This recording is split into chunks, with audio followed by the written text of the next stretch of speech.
진실로 진실로 너희에게 이르노니 믿는 자는 영생을 가졌느니라.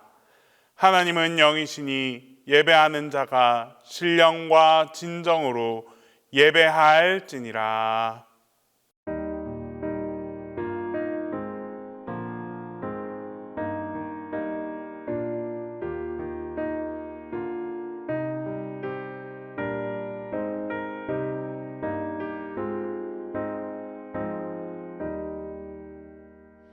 내 맘에 주여 소망 되소서. 주 없이 모든 일 헛되어라.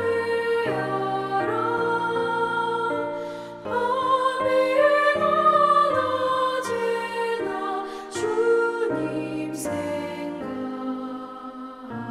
잘 때나 깰 때 함께 하소서. 지혜의 주여 말씀으로서 언제나 내 안에 계십소서.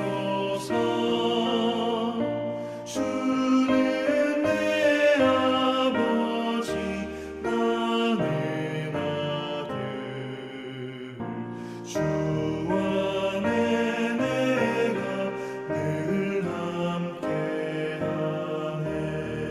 세상의 영광 다 모여도 언제나 주님은 나의 기여. 주님만 내 맘에 계시오니 영원한 주님 참 귀하셔라. 영원한 주님 내 승리의 주, 하늘의 기쁨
여기만 있사옵니다. 내 주여 내 맘 붙드사 그곳에 있게 하소서. 그곳은 빛과 사랑이 언제나 넘치옵니다. 험하고 높은 이 길을 싸우며 나아갑니다.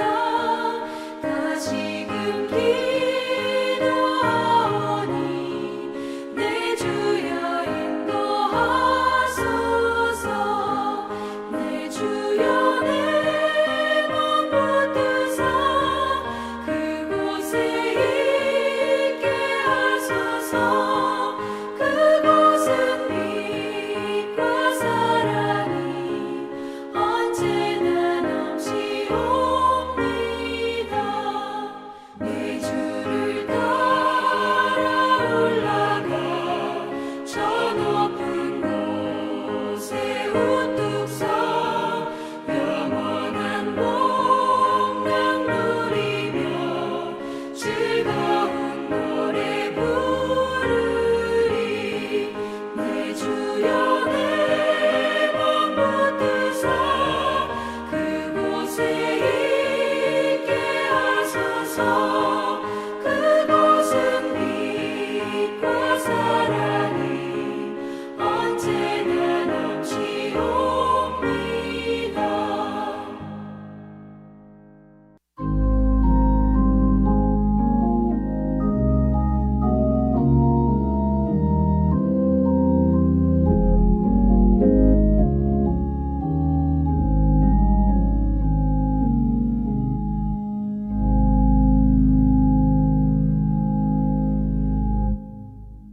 좋으신 하나님, 아버지의 은혜를 감사드립니다. 이 시간까지 우리들의 삶을 지켜주신 하나님 아버지, 그 은혜를 또한 감사드립니다. 이 시간도 우리를 향하신 하나님의 계획 속에서 살아감을 알고 있음에도 믿음을 가지지 못하고 기도하지 못하고 세상에 귀를 기울이며 세상적인 이기심과 세상적인 욕심으로 자로나 우러나 치우치며 살아갈 때가 너무 많이 있음을 고백합니다. 불쌍히 여겨주시고 용서하여 주시옵소서. 오늘 이 시간 예배를 통하여 믿음이 회복되고 하나님의 음성을 듣기를 간절히 소망하며 늘 깨어 기도하고 우리의 시선이 늘 주님을 보기를 간절히 소망합니다. 하나님 아버지, 주님의 은혜로 세우신 우리 동신교회를 인도하여 주시옵소서. 우리 동신교회가 부활하신 주님의 사랑으로 말씀 충만, 기도 충만한 교회가 되게 하시어 주님의 십자가의 사랑을 전하는 교회가 되게 하여 주시옵소서. 하나님 아버지, 여러 가지 모양으로 힘들어하는 우리 동신교회 성도들을 지켜 주시옵소서.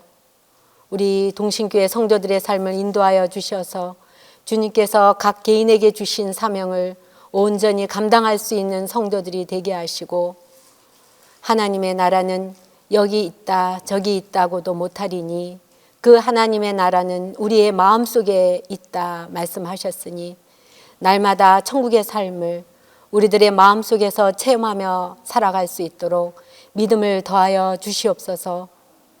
자기 마음을 제어하지 아니하는 자는 성읍이 무너지고 성벽이 없는 것과 같다고 하신 하나님, 세상 속에서 살아갈 때 기도로 또 살아서 역사하신 하나님의 말씀으로 우리들의 마음을 지킬 수 있는 우리 성도들이 되도록 인도하여 주시옵소서. 이 시간 말씀을 전하시는 목사님에게 함께 하시어 말씀으로 우리들이 더욱 새 힘을 얻는 귀한 시간이 되게 하여 주시옵소서. 감사를 드리며 우리 주 예수 그리스도의 이름으로 기도드립니다.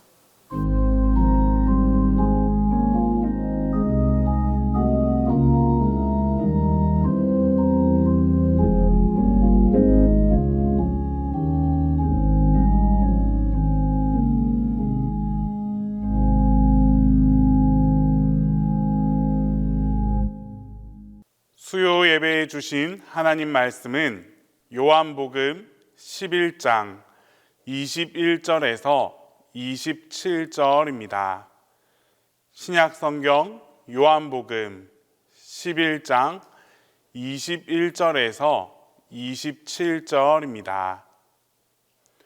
마르다가 예수께 여짜오되 주께서 여기 계셨더라면 내 오라버니가 죽지 아니하였겠나이다. 그러나 나는 이제라도 주께서 무엇이든지 하나님께 구하시는 것을 하나님이 주실 줄을 아나이다. 예수께서 이르시되 내 오라비가 다시 살아나리라. 마르다가 이르되 마지막 날 부활 때에는 다시 살아날 줄을 내가 아나이다. 예수께서 이르시되 나는 부활이요 생명이니 나를 믿는 자는 죽어도 살겠고 무릇 살아서 나를 믿는 자는 영원히 죽지 아니하리니 이것을 네가 믿느냐? 이르되 주여 그러하외다. 주는 그리스도시요 세상에 오시는 하나님의 아들이신 줄 내가 믿나이다.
오늘은 부활과 영생이라고 하는 부활, 영생, 이것은 똑같은 단어가 아닙니다. 다른 단어입니다. 그래서 그 부활에 대해서 하려고 그러는데, 이 본문 말씀은 여러분 다 아시는 대로 있는 요한복음에 나와 있는 말씀인데, 그 나를 믿는 자는 죽어도 살 거고, 그 다음에 살아서 믿는 자는 영원히 죽지 않다. 나는 그 말씀을 가지고서 요한복음 11장 21절에서 27절을 근거로 해서 우리가 부활과 영생 그 부분을 이렇게 다루려고 합니다. 그래서 우리가 이 요한복음 11장의 말씀을 여러분은 우리 성경을 보면 대략적으로 이런 게 좀 그림이 떠올라와야 돼요. 예를 들어서 마태복음 1장, 그럼 이거는 족보가 많이 나오는 이야기지. 그 다음에 요한복음 1장, 그러면 태초에 말씀이 계신 장, 뭐 이런 것도 있고, 그 다음에 요한복음 5장 하면 오병이어장, 뭐 이 정도는 조금 우리가 알아야 돼요. 요한복음 11장은 그 유명한 이야기죠, 여러분. 나사로의 이야기였어요. 제가 몇 주 전에 가르쳐 드렸어요, 여러분. 나사로라고 하는 말은 히브리 말로는 엘리에셀이라고 말씀드렸는데, 그 나사로가 어찌 되었느냐 하면 죽었습니다. 근데 이 나사로의 집안은 참 독특해요. 아버지 엄마 얘기는 아무것도 안 나와요. 오라비하고 마르다하고 마리아라고 하는 이 사람의 세 사람의 이야기만 나오는데 아주 독특한 이야기입니다. 근데 문제는 무엇이었느냐 하면은 그 나사로가 죽었습니다. 오라버니라고 이렇게 되어 있는데 오빠인지 이게 동생인지는 정확하진 않지만 여하튼 그래서 죽었습니다. 그럼 여러분에게 죽어가지고 며칠이 지났느냐 하면 나흘이 지났습니다. 근데 이것이 어떻게 됐느냐, 예수님의 연통이 되었죠. 연통이 되어서 예수님이 이제 오시게 되는 이야기입니다. 이게 방문하게 되는 이야기인데, 그래서 그 방문하게 되었었을 때 두 여성이 있었다고 그랬잖아요, 여러분. 마리아하고 마르다. 그러니까 마르다는 예수님을 좀 성격이 급했는지 예수님을 맞이하러 나갔고, 마리아는 어떻게 하고 있었느냐, 그냥 그대로 앉아서 기다리고 있었다라고 하는 것이죠. 그래서 이제 그 예수님을 만나서 마리다가 하는 이야기부터 우리가 천천히 얘기 한번 읽어보도록 하겠습니다. 마르다가 시작. 마르다가 예수께 여짜오되 주께서 여기 계셨더라면 내 오라버니가 죽지 아니하였겠나이다. 그러나 나는 이제라도 주께서 무엇이든지 하나님께 구하시는 것을 하나님이 주실 줄을 아나이다. 예수께서 이르시되 내 오라비가 다시 살아나리라. 마르다가 이르되 마지막 부활 때에는 다시 살아날 줄을 내가 아나이다. 예수께서 이르시되 나는 부활이요 생명이니 나를 믿는 자는 죽어도 살겠고 무릇 살아서 나를 믿는 자는 영원히 죽지 아니하리니 이것을 내가 믿느냐. 이르되 주여 그러하외다. 주는 그리스도시요 세상에 오시는 하나님의 아들이신 줄 내가 믿나이다.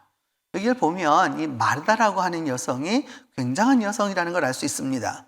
보통의 여성은 저렇게 조직적으로 또 아주 이렇게 견고한 신앙적인 내용을 쭉 저렇게 말하기가 쉽지 않습니다. 일반인도 쉽지 않은데 그런 것을 갖다 쫙 이야기하는 걸 보면 마르다가 굉장히 똑똑하고 어떻게 보면 상당히 교육을 많이 받은 여성이다라는 걸 이제 알 수가 있습니다. 그러면 이제 마르다의 이야기는 뭐냐라고 하는 묻네요, 여러분. 그 20절로부터 22절까지 이야기예요. 그래서 마르다는 예수께서 오신다는 말을 듣고 곧 나가 맞이하되, 마리아는 어떻게 있었어요? 집에 앉았다. 근데 여기 앉았다라고 하는 표현이 그냥 집에 앉아 있었다 그런 뜻이 아니에요, 여러분. 전혀 움직이지 않고 가만히 있었다라는 거예요. 무슨 말씀인지 아시겠죠, 여러분? 그러니까 이 지금 오라비는 죽었고 이미 시간이 나흘이나 지나갔고 예수님은 오신다는데 이제 왜 오시노? 이렇게 된 거죠, 여러분. 무슨 말씀인지 이해하시겠습니까? 이미 다 죽어서 성경은 뭐까지라고 말했냐면 죽어서 냄새가 난다 라고까지 말했단 말이죠. 이렇게 좀 부패됐는데 이제 오신들 무슨 소용이 있습니까? 라고 이제 그런 마음으로 마리아는 앉아 있는 거고요. 마르다는 그래도 여하튼 간에 누굴 찾아갔어요? 예수님을 맞이하러 나갔다라는 거예요. 그래서 마리아가 예수님께 말합니다. 이렇게 말하기 뭐라 하냐면 주님이 여기 계셨다면 내 오라버니가 안 죽었겠죠. 근데 그 다음 말이 아주 참 중요해요. 그 다음 말 참 은혜로운 말이에요, 여러분. 그러나부터 읽어봅시다. 시작. 그러나 나는 이제라도 주께서 무엇이든지 하나님께 구하시는 것을 하나님이 주실 줄을 아나이다. 굉장한 고백이라고 할 수 있죠. 지금 오라버니는 어떻게 됐어요? 죽어서 냄새 나요. 동생인지 언니인지는 모르지만 마리아는 어떻게 하고 있어요?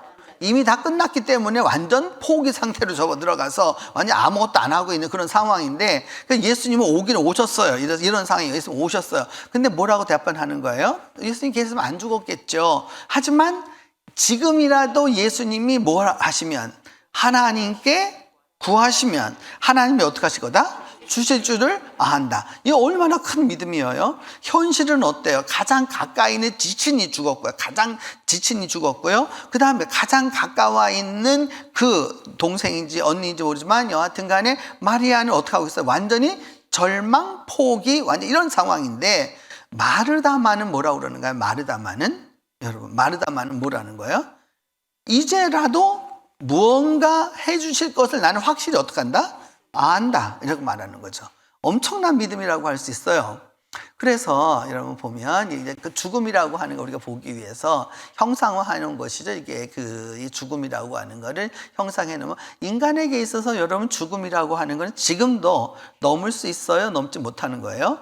넘지 못하는 것이다 라고 하는 걸 알 수 있죠. 이와 같은 걸 이제 예술적으로 이렇게 쫙 표출해 본 거예요. 이렇게. 그런 다음에 또 죽음은 저렇게 여러분 비참함만 있는 게 아니라 어느 종교든지, 우리 특별히 기독교는 더하지만은 무언가 여러분 그 죽음이라고 하는 것은 여기서 끝나는 게 아니다. 그러니까 죽는다 하면 끝이라고 생각하지만 끝은 또 아니다.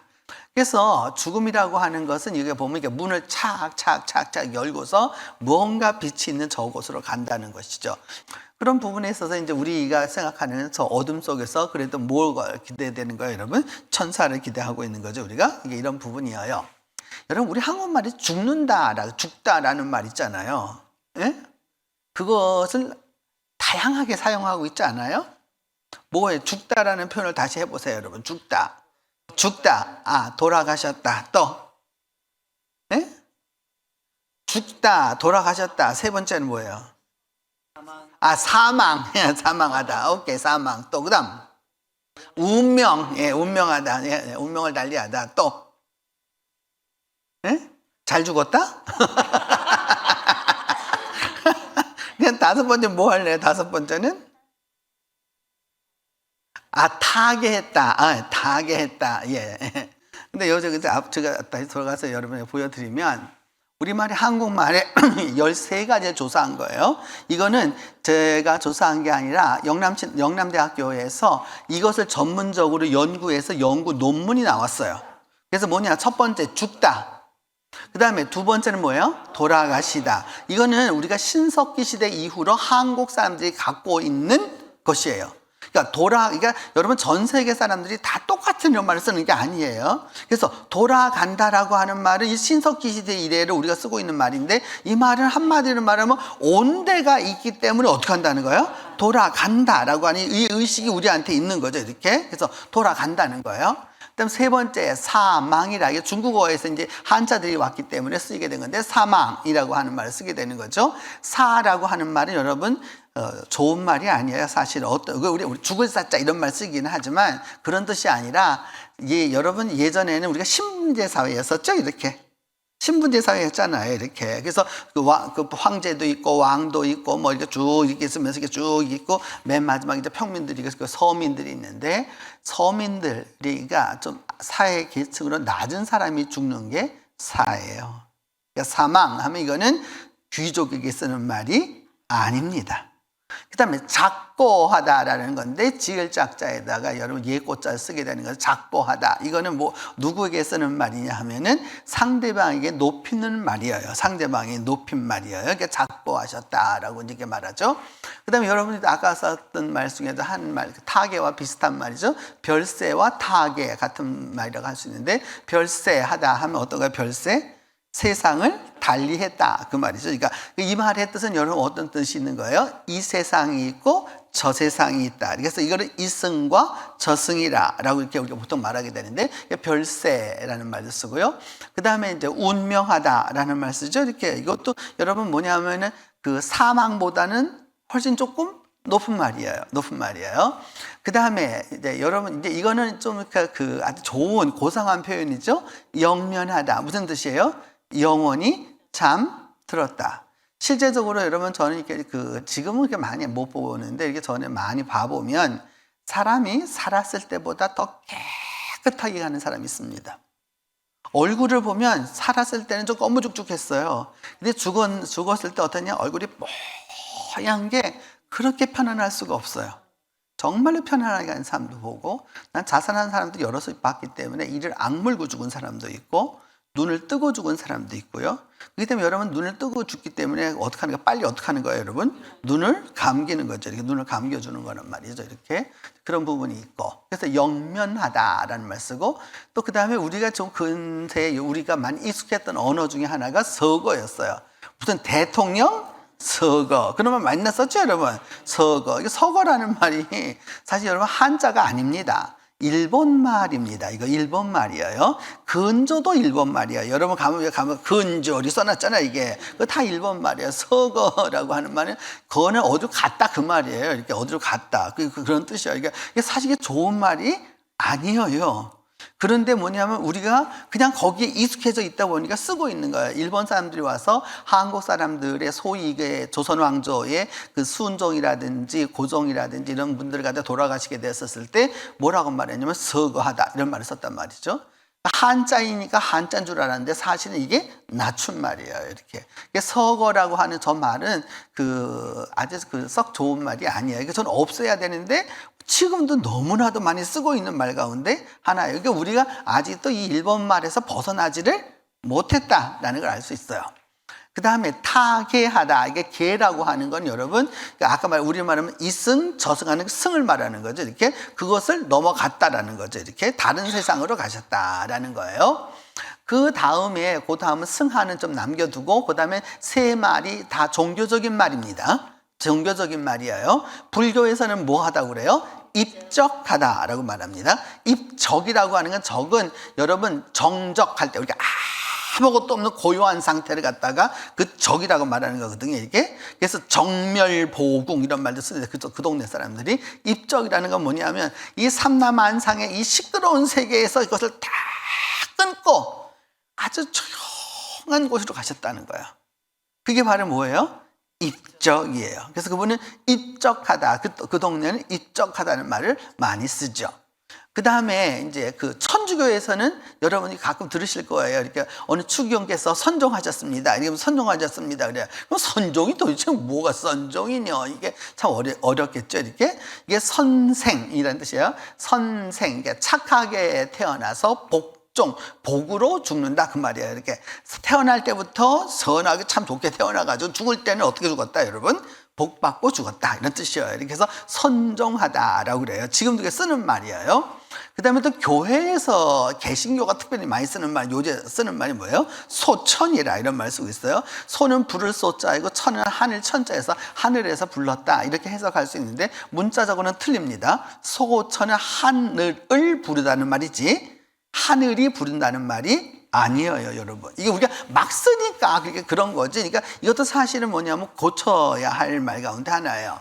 그러면서 이제 여러분 아까 제가 승하 때문에 여기 하려고 그러는데 예를 들어서 황제의 죽음은 붕입니다. 그러니까 붕어했다라고 말하죠, 이게. 그래서 중국 여러분 드라마를 보시면 황제가 죽으면 다른 말 없어요. 붕 딱 이렇게 표현하고 끝이에요. 붕 하면 뭐가 있냐, 그래서 붕어도 되고 있고 이겠는데 붕 하면은 그 죽음에 있어서 최고의 표현이에요. 황제에 때 쓰는 말이에요. 그러니까 황제는 뭐 하는 거예요, 여러분? 붕 하는 거예요. 그 붕은 뭐냐면 메산자 밑에다 다롤자 두 개 써가지고서 붕이라고 쓰게 되는데 뭐냐면 이게 쏟아져 내린다라고 하는 뜻이에요. 그러니까 한마디로 말하면 붕을 썼을 때 그 이유는 뭐냐면 산이 다 무너져 내리는 것 같이 이렇게 그 어려움을 당했다라는 거 붕이고 그 다음에 그 밑에 제후는 뭐라고 말하느냐면 훙이라고 말해요. 그러니까 훙이라고 말하는데 이게 훙하면 이게 제후의 죽음이에요. 제후의 죽음. 그러면 또 하나 더 볼 것 같으면 그러면 여기 보세요, 여러분. 황제의 죽음을 뭐라 한다? 붕. 그다음에 한 급 낮은 왕이나 제후의 죽음은 뭐라고 한다? 훙이라고 한다. 그 다음에 대부의 주름, 그러니까 여러분, 우리 그 사대부가 뭐 이런 말 쓰잖아요. 이러면 대부 그러잖아요. 그 대부의 죽음을 뭐라고 그래요? 졸. 그 여러분 무덤에 가면 써 있잖아요. 뭐 경주, 김공, 길동지, 묘 이렇게 써 있으면서 뭐냐면 거기다 족보에는 언제 졸 이게 써 있잖아요. 그럼 졸하면 이게 뭐냐면 저거라는 거예요. 그러니까 그 대부라는 거, 양반이라는 뜻이에요. 근데 사 이게 쓰면 어떻게 되는 거예요, 여러분? 사 하면 제가 써놔서 누구의 죽음이에요? 서민의 죽음이에요. 여러분 붕할래요? 흉할래요? 아니 흉할래요? 졸할래요? 사할래요? 어떻게 써드릴까요? 돌아가신 다음에 왕은 아니니까 그 흉은 쓸 수 없고 그러면 졸하실래요?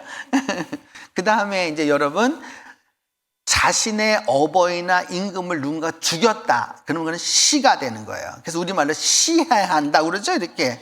예, 박정희 대통령 시해 이렇게 말하고 남의 어버이나 임금을 죽이면 그걸 뭐라고 그런다? 장이라고 그런다. 이게 장례할 때 장자가 아니에요, 여러분. 이 장자 쓰는 게 좋은 거 아니에요, 이거는. 그래서 이제 이런 부분을 조금 이제 알고서 이게 죽음이라는 게 뭐다라고 하는 부분 이제 이해하면서 가는 건데 우리 순수 우리말로 하면 숨이 지다. 숨지다. 그래서 여러분 여기 있는 숨을 뭐라고 그래요? 이 숨을 갖다 우리 뭐라고 그래요? 목숨이라고 그러는 거예요. 목숨. 이게 숨이 지다 하면 진다는 건 우리 한국말로는 해가 진다, 해가 뜬다 하는 거죠. 그러니까 숨지다 하면 뭐예요? 죽은 거죠. 그 다음에 죽다. 그 다음에 돌아가시다. 그 다음에 저가 하여간 들었던 말 중에는 숟가락 놓다라는 말도 있었어요. 숟가락 놓았다. 그럼 끝이야.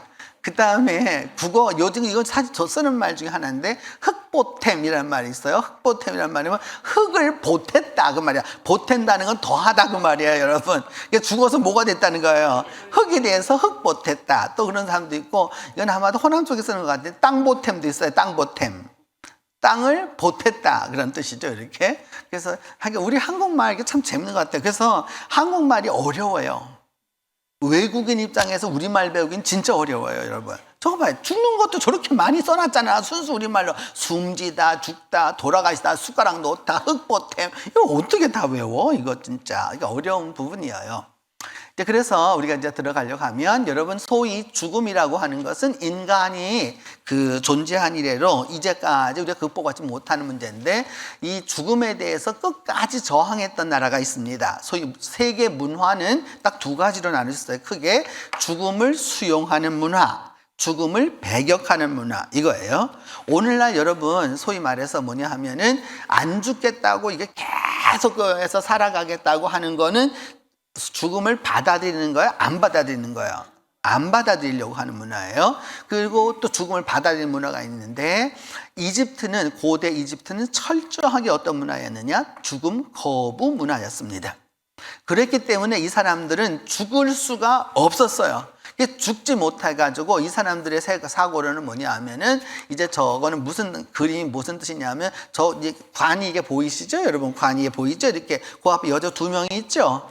그 2명의 여자는 곡하는 여자들이에요. 그 앞에 나와서 곡하는 여자들이 있고 그 뒤에 보면 이렇게 작하게 해가지고 이렇게 우리로 말하면 늑대나 여우 같은 이 관을 쓰고 있는 사람이 있죠. 이게 제사장입니다. 여러분 여름에 맨날 무덤 이야기, 귀신 이야기 나오면 꼭 누구 나와요, 여러분?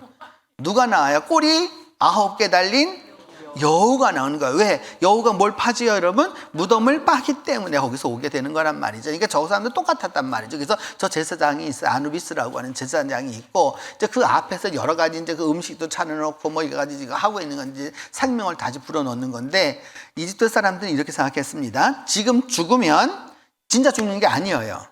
저승을 가야 돼요.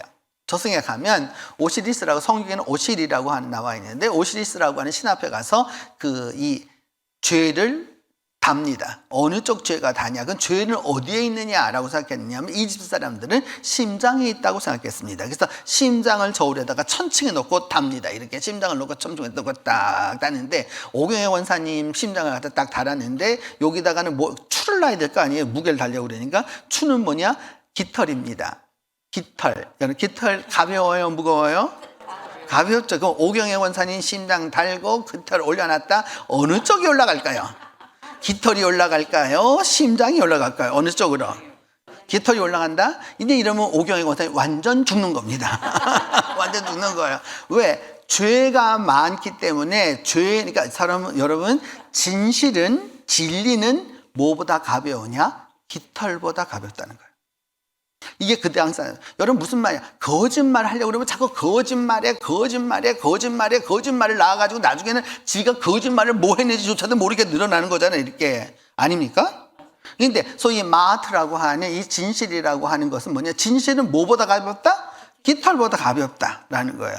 요즘도 여러분 우리 사회에서 제일 우리 이 나라 사람들이 많이 계속 언론도 다 얘기하는 게 대통령 보고 제발 좀 진실하라 그 얘기하는 거잖아. 제발 한마디로 말하면 간단한 얘기잖아. 여러분 제가 잘못했어요. 그 말을 하는 건데 제가 잘못해서 그 말을 못해가지고 대통령 비서실에서 나와가지고 그 잘못했다고 말씀하셨다고 또 그럼 왜 그런 말을 하게 만들어? 그거 자체가 우스운 거지. 자기 입으로 그냥 똑똑하게 뭐라면 되는 거예요. 여러분 잘못했습니다. 그럼 끝날 거를 삥삥삥 돌아가니까 그러니까 뭐 어쩌고 저쩌고 또 말들이 막 생기게 되는 거예요. 이게 그런 거예요. 그래서 다시 말하거든요, 여러분. 진실은 뭐보다 가볍다? 깃털보다 가볍다.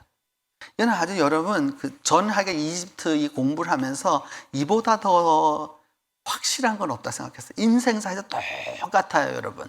그래서 여러분 우리가 점점 뭐가 되냐면 이런 여러 속을 썩고 근심과 걱정이 많아지면 이쪽 가슴이 점점 어떻게 되느냐? 무거워집니다. 그래서 우리가 너무 무겁고 답답하기 때문에 여러분 어디를 친다고 그래요, 여러분. 가슴을 친다고 그러는 거예요. 이게 너무 이게 답답하기 때문에 그래서 여기를 치게 되는 거예요. 이렇게 치게 되는 거예요. 이집트 사람들은 죽음 거부 문화였습니다. 그런데 반대로 오건사님께서 다시 살려가지고 다시 깃털보다 심장이 쫙 올라갔어요. 이렇게. 그럼 이 사람은 어떻게 해야 되냐? 오경의 원사님 다시 돌아와야 됩니다. 돌아와야 되는데 돌아올 때 내 몸이 평상시에 이랬으니까 난 이번에는 아담한형으로 들어가야 되겠다. 강경원사 몸매 정도로 들어가면 좋겠다. 뿅 와서 뿅 들어가면 되겠어요? 안 되겠어요? 그러면 문제가 생기는 거죠, 여러분. 문제가 생기는 거예요. 그러면 이분의 몸은 강경원사 몸인데 정신은 뭐가 되는 거예요? 영혼은 오경의 권사님 영혼이 되는 거예요. 이게 드라마가 아니에요, 여러분. 그러니까 어떻게 나야 되겠어요, 여러분? 오경의 권사님이 지금 먼저 이 세상에 죽었다 저승 간 동안에 어떻게 만들어놔야 돼요? 이 오경의 권사님 몸을 어떻게 만들어놔야 돼요? 그대로 보존해야 되는 거예요. 그대로. 그래서 뭘 만드는 거예요, 여러분들 아는 대로? 미라를 만드는 거예요. 미라는 70일이면 딱 끝납니다. 70일이면. 그래서 이 안에다 마늘을 넣고 다마내기를 넣고 다 넣죠. 그러니까 꺼내서 다 내장은 다 꺼내요. 싹 다 꺼내고 뇌는 코에서부터 이게 갈고리에 쌓여서 뇌는 다 끌어내리고 그리고 난 다음에 이게 싹 다 이제 하고 나면 그래도 여러분 여기 수분이 있어요, 없어요? 있습니다. 그래서 이집트에만 있는 어떤 게 있냐면 수분을 흡수하는 모래가 있습니다. 그래서 그걸 갖다가 딱 덮어 놓으면 한 달 정도 덮어 놓으면 어떻게 되느냐? 이게 그대로 북어 말르듯이 그대로 쫙 말라서 나와요. 그렇기 때문에 미라가 보존되는 거예요. 그리고 난 다음에 이제 그 미라를 갖다 어떻게 하냐 하면 이게 다 물론 세마포로 싸놨죠, 이게. 그리고 난 다음에 거기다 뭘 붓느냐 하면은 밀랍을 붓는 거죠, 밀랍을. 밀랍 뭔지 아시죠? 여러분 왁스를 거기다 붓는 거예요. 그럼 썩어요, 안 썩어요? 안 썩는 거예요. 그러니까 다 그렇기 때문에 이분이 돌아왔었을 때 이걸 다 싸매놨단 말이야, 이렇게. 그럼 어떻게 들어가? 알고 들어가. 그래서 이집트에는 모든 관이 어떻게 되냐면 저 얼굴이 여러분 다 다릅니다. 모든 관의 얼굴 다 달라요. 그러니까 지금 우리 생긴 이 얼굴대로 뭐예요? 이 얼굴대로 그대로 찍어갖고 놔둬야 뭐가 되는 거예요, 여러분? 거기로 들어가게 되는 거예요. 내 말 무슨 말 이해하시죠, 여러분? 우리 지금 요새 여러분 영정이나 사진 갖다 다 놨잖아요, 이렇게. 사진이 바뀌었다. 그럼 어떻게 하는 거예요, 여러분? 죽은 사람이 완전 다른 거지, 이렇게. 그렇기 때문에 이 죽은 거부 문화에서는 항상 저런 형태가 해졌던 거고, 저 죽은 사람은 여자일까요? 남자일까요? 사진을 보면, 그림을 보면 딱 알 수 있어요. 예, 남자입니다. 이게 수염을 붙였기 때문에 남자인 걸 알 수 있죠. 그 다음에 이거는 일본 사람들이 하는 거예요. 일본 사람들, 우리나라 사람들은 여러분 화장을 하고 나면 이렇게 빗자루 찌찌찌찌 썰어가지고 그 사람이 다 해주잖아요. 이 사람들은 어떻게 하냐면 그 식구들이 젓갈로 이렇게 저분으로 찝어가지고서 저 함에다 담는 거예요. 참 독특한 사람들이죠, 여러분. 난 좀 더 무서울 것 같아. 저 뼈 이렇게 구해가 이게 집어 넣으려고 그러면 일본 사람들 방식이에요. 이렇게. 그 다음에 이거는 유대인들의 방식이에요, 여러분. 지금 여기 피해자들이 애들이라는 걸 알 수 있죠, 여러분. 딱 보자마자 이렇게 저런 형태로 되어 있는 거. 그 다음에 이제 이거는 여러분 이제 카톨릭 교회가 그 뭘 치르는 거냐면 장례를 치르는 건데 딱 보자마자 여러분 느낌이 옵니다. 옷 색깔이 다 무슨 색깔이라? 검정색이다. 느껴지죠, 여러분? 그러니까 관이 쫙 나가는 건 이제 하게 되는 건데 바로 그런 것들이죠. 이렇게 우리도 여기에 상당히 영향을 많이 받고 있다라고 할 수 있습니다. 그 다음에 우리 전통적인 장례는 바로 이런 거였죠, 여러분. 전통적 장례는 바로 저런 것이었고, 그래서 그 가는 저 행여를 어떻게 말하냐면 온갖 채색을 해서 그래서 꽃가마를 타고 간다, 이렇게 이제 말을 했던 거죠. 이거 저 사람들이 지금 다리 위에 지금 다리를 건너가잖아요, 이렇게. 맞죠, 여러분? 저 다리를 건너가도 제일 어렵죠. 어떻게 걸어야 돼요? 양쪽이 이렇게 걷는 거죠. 발을 이렇게 놓고 몸을 약간 이렇게 틀어가지고서 이렇게 그 좁은 다리를 쫙 건너가는 거죠. 그 다음에 행여는 앞으로는 가지만 뒤로는 못 간다라는 전통이 있는 거예요. 왜냐하면 뒤로 가면 도로 살아나야 되니까. 그래서 계속 앞으로만 가야 되는 거예요. 그런 거예요. 그러니까 저 뒤에 사람들 쭉 오는 모습이에요, 이렇게. 그 다음에 이제 오늘날 이제 여러분들이 제일 많이 가서 보니 이런 형태로 되어 있죠, 여러분. 대개 장례에서 빈소라고 하는 게 이런 형태로 되어 있고, 그 다음에 뭐가 있냐면 반드시 향을 피우도록 되어 있고, 저건 불교나 기독교나 유교나 다 똑같이 이렇게 전부 다 거의 다 비슷하게 되어 있어요. 저렇게 되어 있고, 그 다음에 이제 이거는 이 소위 기독교식으로 해주는 사람들한테 조금 이 장례 사람들이 고급스럽게 해준 거예요. 그것도 십자가를 전부 다 그렸죠, 이렇게. 사람을 다 쌓아놓은 다음에 그때 십자가를 쫙 해서 놓는 이제 이런 의식도 있는 거고요, 이렇게. 그 다음에 또 하나 보면, 이제 이거는 여러분 뭐예요? 이건 이제 유교식으로 만들어 놓은 거죠. 그래서 술이 있고, 그 다음에 뭐예요? 저기 조율시이 해가지고 신주가 저기 있고, 그 위에 사진이 있고, 이제 이렇게 하는 거죠. 그래서 오면 사람들이 이렇게 반절하는 사람들도 있고요. 이렇게 반절하는 사람들도 있고, 그 다음에 또 하나는 보면 이제 이거는 얼마 전에 돌아가셨죠? 남궁원이라고 하는 우리나라에 아주 유명한 배우가 있었었죠. 옛날 배우. 이분이 교인이었기 때문에 이제 저런 형태인데 대부분이 우리나라는 여하튼 좀 비슷하다. 느껴지지 않습니까? 다 비슷합니다, 이렇게. 그러면 여기서 이제 죽다라고 하는 우리 헬라 말로 들어가려고 그러는데 헬라 말은 두 말이 합쳐졌어요.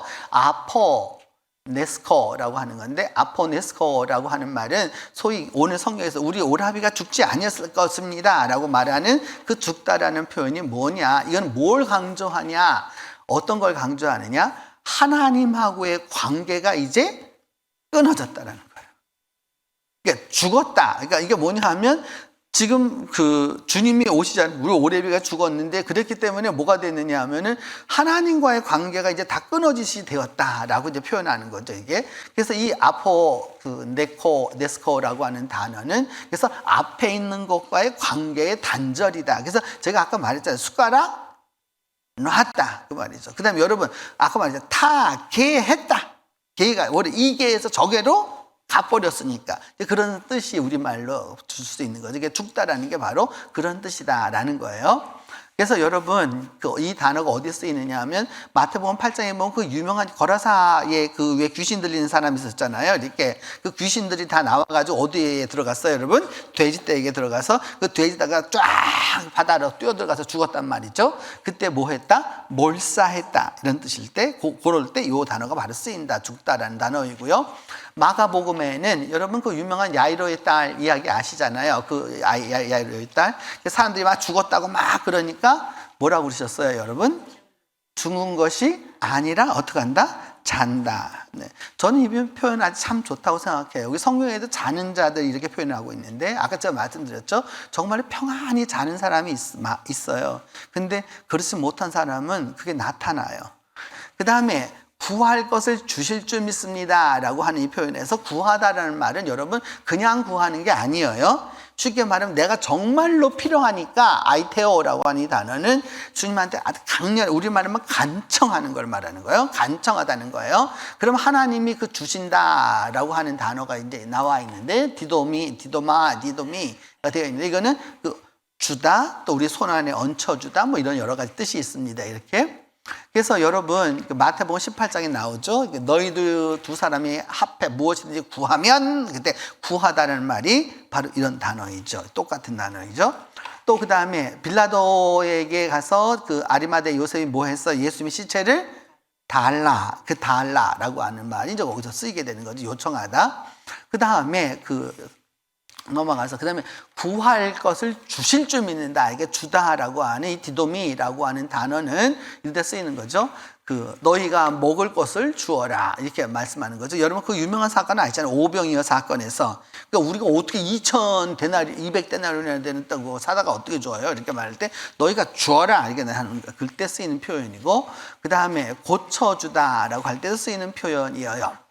이렇게 되고 난 다음 두 번째 우리 예수님의 말씀과 마리아의 반응이 있습니다. 우리 이걸 한번 보겠는데 안 죽었고 마지막 날에 주님께서 하실 수 있죠. 그리 말하니까 예수님이 말하기를 내 오라비가 어떡하리라? 다시 살아나리라. 그러니까 마리아가 즉각적으로 답변해요. 참 똑똑해요.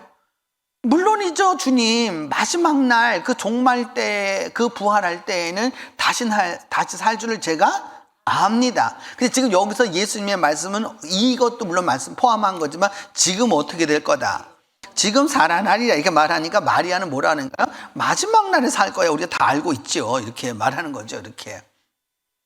근데 이 말씀에 대해서 보면 여기에서 이게 소위 뭐냐 하면은 다시 살다라고 하는 말이 아니스테미라고 하는 단어인데, 다시 살리라, 여기서 다시 살아나리라 이렇게 되어 있는데, 다시 살아나리라는 게 어떤 뜻이냐 하면 여러분 다시 들어 올리다 그 말입니다. 그러니까 사람이 죽으면 여러분 움직여요? 움직이지 못해요?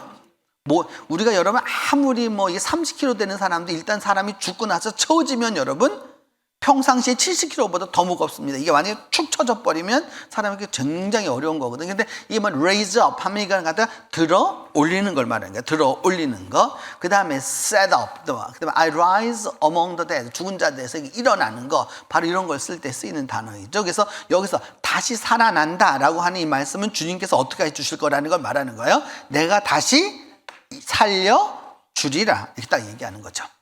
그래서 그 종말에 다시 사는 거에는 예수 여러 번 말씀하셨어요. 여러분 성찬 얘기도 하시면서 말씀하셨고 여러 번 말씀하셨는데, 그래서 내 살과 피를 먹고 마시는 자는 영생을 가져서 마지막 날에 내가 다시 어떻게 하겠다? 그를 살려주겠다 이런 말씀도 하셨고, 요한복음 6장 39절에도 보면은 하나님이 날 왜 보내셨느냐, 근데 하나님이 주신 그 자들 중에 한 명도 잃어버리지 않고 마지막 날에 어떻게 하는 거다? 다시 살리는 것이다 라고 또 말씀하셨죠.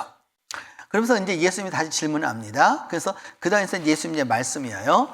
예수께서 이르시되 나는 뭐하랴. 요거 본문 읽어보십시다. 시작. 예수께서 이르시되 나는 부활이요 생명이니 나를 믿는 자는 죽어도 살겠고 무릇 살아서 나를 믿는 자는 영원히 죽지 아니하리니 이것을 내가 믿느냐.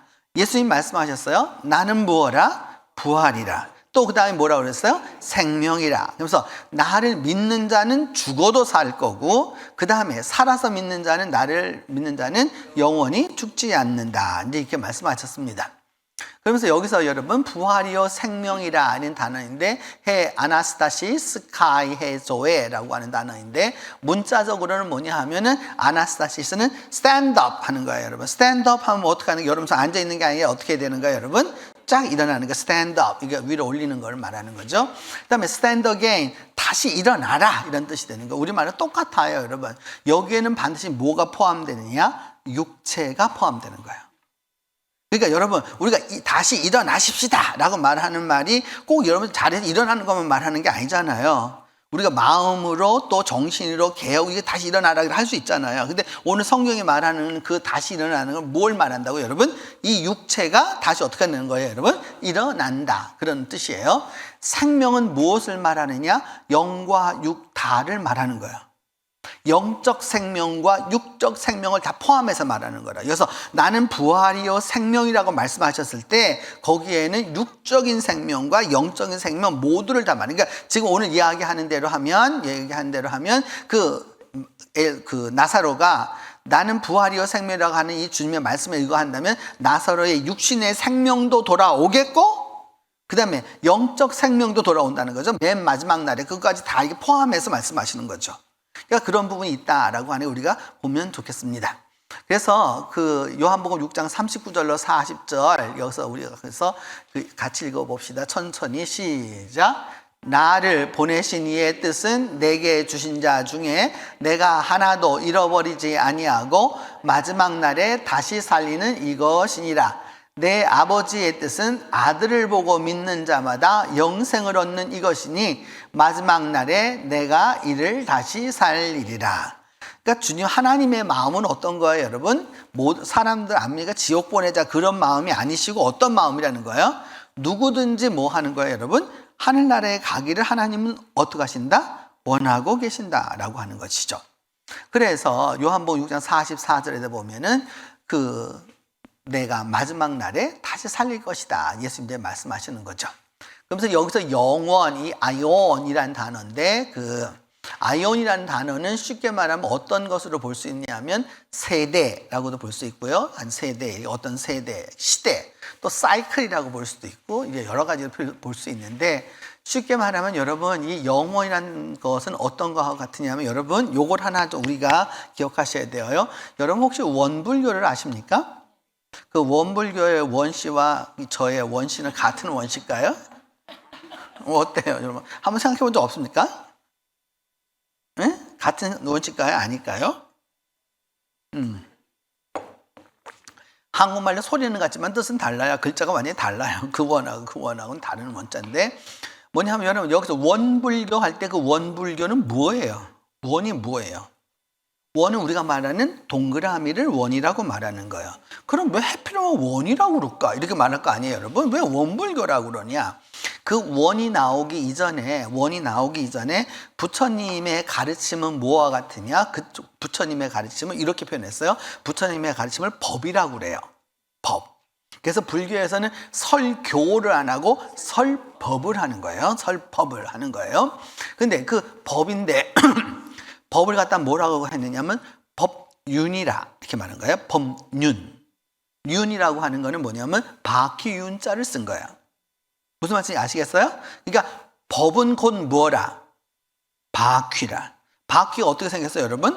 바퀴가 막 이게 세모밭에 생기면 절대 할 수 없죠? 어떻게 생겨야 돼요? 동그랗게 생겨야 되는 거예요, 이렇게. 그래서 법윤이라는 말이 나오게 된 거죠. 그래서 여러분 그 중국에 생긴 사이비 종교 중에서 그 법윤이라는 말 써가지고서 했던 사이비 종교들도 있고 그래요.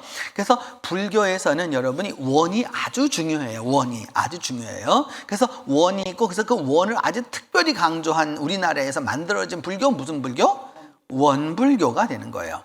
그래서 원이라고 하는 건 여러분 시작이 있습니까? 끝이 있습니까? 없습니까? 여기 너무나도 또 이게 진리를 깨달은 분도 시작도 끝도 없다. 딱 이렇게 말씀을 하시네. 원이라고 하는 건 어디를 시점으로 잡냐에 따라서 끝이 정해지는 것이지. 그러니까 그걸 갖다가 한문으로 말하면 무시무종이라. 시작도 없고 마침도 없다라는 거야. 그 원에서부터 그렇기 때문에 이 원이 계속 돌고 도는 걸 갖다 그래서 그 사람들은 뭐라고 말하느냐? 윤회라. 윤은 뭐겠어요, 여러분? 바퀴가 돌아간다는 거예요. 그래서 그 소위 계속해서 돌아가는 그 이제 육도에서 계속 또 돌아가는 돌아가는 거에 있어서 벗어나는 분을 일컬어 우리는 뭐라고 그런다? 부처라고 이제 말하게 되는 거야. 기독교의 세계관은 좀 다르죠? 여러분 시점이 있어요. 처음이 있어요. 스타팅 포인트가 있어요. 그 스타팅 포인트가 있고 뭐가 또 있어요, 여러분? 마지막까지 가는 포인트가 있어요. 그 마지막을 뭐라고 그래요? 우리는 종말이라고 그래요. 그 종말이라고 그러고 그 종말 넘어서를 우리는 뭐라고 말하느냐? 영원이라고 말하는 거야. 이게 소위 우리 불교와 기독교가 갈라서는 아주 근본적인 차이입니다. 누가복음 1장 55절에도 보면 그 영원 이런 단어가 나오고 그다음에 요한복음 8장 35절에도 보면은 영원히라고 하는 부분이 나오게 되는 거죠. 우리가 영원이라고 하는 이 부분은 여러분 이제 이거예요. 부활이라고 하는 거는 영원으로 들어가는 문이에요. 부활함으로 말미암아 아까 말했잖아요, 여러분. 예수님의 생명, 부활이요 생명이라고 말했었을 때 지금 현세에서도 살아나는 것이지만 다가올 세상에서도 살아나게 되는 거고, 그 생명은 지금의 생명뿐만 아니라 미래의 생명, 종말의 생명도 의미하는 거다 말씀했잖아요, 여러분. 그렇기 때문에 부활이 시작되었다, 부활을 경험하는 사람은 곧 무엇을 경험하는 거예요, 여러분? 영원을 체험하게 되는 거죠. 이것이 우리가 기독교가 믿고 있는 신앙이고 우리의 고백입니다.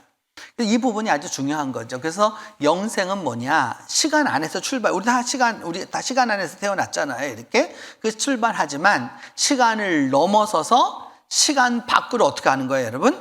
계속 이어지는 거죠. 여러분 그냥 어렵게 생각하지 마시고, 요즘 우리가 여러분 태양계가 있잖아요. 우리 태양계가 있잖아요. 우리 태양계 있잖아요. 이렇게. 근데 지금 태양계를 이미 소위 우주선이 넘어갔습니다. 우리 태양계를 넘어섰습니다. 그럼 우리 은하계에는 우리 태양계 같은 있는 태양계가 얼마나 있느냐? 수없이 있습니다. 수없이. 셀 수가 없어요. 그러면 또 그런 것이 모여가 은하계를 만들고, 그 은하계가 또 수없이 생겨가지고 또 뭘 만드느냐? 이 우주를 만드는 거예요. 지금 인간은 어디까지 갔나? 아주 그냥 요만큼 간 거죠. 요만큼, 우주를 보면 요만큼 간 거예요. 뭐냐? 이제 우리 은하계를 넘어갔기 때문이죠. 이제 우리 은하계를 넘어갔고, 그래서 그 다음은 어떤 세상이 열릴지는 여러분들이 오래 사셔가지고 경험을 해보세요. 그거는 지금 제가 말씀드릴 수 없고.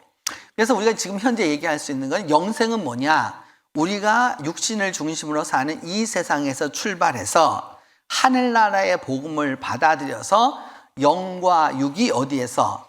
천국에서 무궁히 살게 되는 것이다. 그래서 여러분 사도행전이 아니라 예배 시간마다 여러분이 사도신경을 고백할 때 성령을 믿사오며, 그 다음 뭐예요?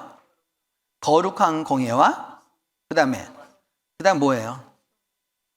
성도가 서로 교통하는 것과 그 다음 그 다음에 죄를 사해 주는 것과 몸이 다시 사는 것과, 요 몸이 다시 사는 것과, 이 말이 여기 들어가는 이유가 다 있는 거라고요. 그냥 고백하는 게 아니에요. 이 부분이 아주 중요하죠. 그래서 요한복음 10장 28절에 말씀해요. 내가 영생을 주는 건데 영원히 멸망하지 않는 것이다. 이렇게 말씀하고 계시죠. 그래서 마르다가 답변해요. 맞습니다. 주여 그러하외다. 주는 그리스도시요 세상에 오시는 하나님의 아들이신 줄을 내가 믿는다. 이렇게 얘기하는 거죠. 여기에 이제 신앙 고백이면서 여러분 예수 그리스도라고 하는, 우리가 그리스도라고 하는 말을 쓰게 되는데, 그리스도는 마태복음 1장 1절에 나오죠. 아브라함과 다윗의 자손 예수 그리스도의 세계라. 그럼 예수님의 성은 뭐고 이름은 뭐예요? 성은 예수시고 그리스도는 이름이고 본관은 나사렛이고. 뭐예요? 예수님의 성 뭐예요? 예수님의 성. 여러분 예수님에게는 성이 없어요. 이 나라에 뭣밖에 없어요? 이름뿐이 없어요. 그래서 이 사람을 뭐라고 그래? 예수를 갖다 일컬어서 요셉의 아들 예수라 이렇게 말하는 거예요. 그리고 다른 사람이 또 했으면 그 예수의 아버지의 또 아버지가 또 계셨겠죠? 이게 둘 중 그런 식으로 가는 거예요. 이렇게 여러분. 그 차이가 있는 거예요. 근데 그리스도라는 게 뭐냐? 그래서 마리아에게서 그리스도라는 거는 메시아라는 말이에요. 메시아라고 하는 거는 그 억압과 죽음에서 구원하실 분이라는 뜻이에요. 그래서 예수 그리스도라는 그 이름 안에 이미 뭐가 들어있어요, 여러분? 부활이라고 하는 게 들어있는 것이죠. 그래서 여러분 우리가 고백하고 베드로의 고백이기도 한데 그 유명한 말이 있죠. 주는 그리스도시요 살아계신 하나님의 아들이십니다 라고 이제 표현할 때 쓰였던 말 가운데 하나죠. 그 다음에 이제 마지막으로 하나 볼 거, 요한일서 4장 15절에 보면 누구든지 예수를 하나님의 아들이라 시인하면 하나님이 그의 안에 거하시고 그도 하나님 안에 거한다 라고 말씀하는 거죠. 그럼 여러분 오늘 우리가 부활과 영생이라고 하는 이 부분을 쭉 이야기하였는데, 여러분 죽음이라고 하는 것에 대하여서 우리 기독교회는 어떤 문화이냐면, 아까 처음 시작할 때 죽음 거부 문화와 죽음 수용 문화가 있다고 그랬잖아요. 우리 기독교는 죽음을 수용하는 문화입니다. 죽음을 수용해서 그 죽음을 그냥 죽었다 그냥 끝나는 게 아니라 그 죽음을 통해서 뭘 얘기하는 거죠, 여러분? 부활을 얘기하고요. 부활을 통해서 또다시 뭐까지 얘기하는 거예요? 영원까지 이야기하는 거죠. 이것이 우리 기독교가 믿고 있는 신앙이고 우리가 고백하는 바입니다. 다시 한번 말씀드리지만 그래서 우리는 뭐냐면 부활과 영생으로 나아가는 그런 복음을 받은 존재들이라는 거죠. 그래서 그 일을 이루실 분은 누구시냐? 메시아이신 그리스도이신 하나님의 아들이신 바로 그분이다라는 거죠. 그분의 그 영생에 대한 복음을 우리가 받고 그리고 그 복음을 믿고 나아가는 사람에게 현재와 또 그리고 다가오는 그 마지막 종말에 우리 모두가 부활의 은혜를 얻을 것입니다. 기도합니다. 하나님 은혜를 감사합니다. 주께서 은총 베풀어 주셔서 우리 모두가 다 주님 오시는 그날에 부활하며 또 날마다 주어지는 환경 속에서 우리 모두가 다 부활을 경험할 수 있도록 주께서 도와 주시옵소서. 우리의 교우들을 함께하여 주시길 기도하옵고 우리 주 예수 그리스도의 이름으로 기도합니다.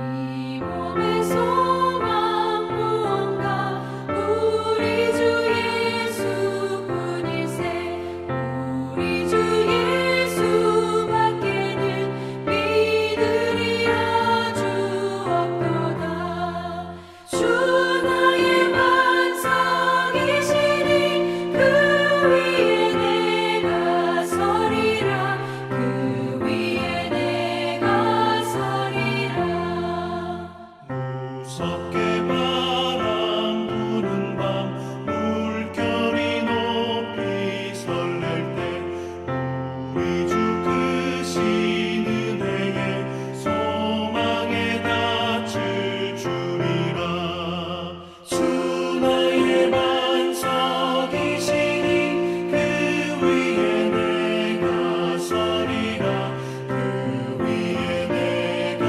서리라 세상에 믿던 모든 것 끊어질 그날 되어도 구주의 언약 미사와 내 소망 더욱 크리라 주 나의 반석이시니 그 위에 내가 서리라 그 위에 내가 서리라 바라던 천국 올라가 하나님 앞에 배울 때 구주의 의를 입어 어여시 바로 서리라 주 나의 반석이시니 그 위에 내가 서리라 그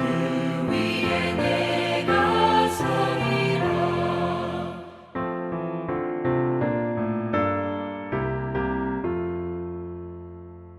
이제는 우리 주 예수 그리스도의 은혜와 하나님의 사랑과 성령의 교통이 이제로부터 영원히 함께 계시기를 축원하옵나이다.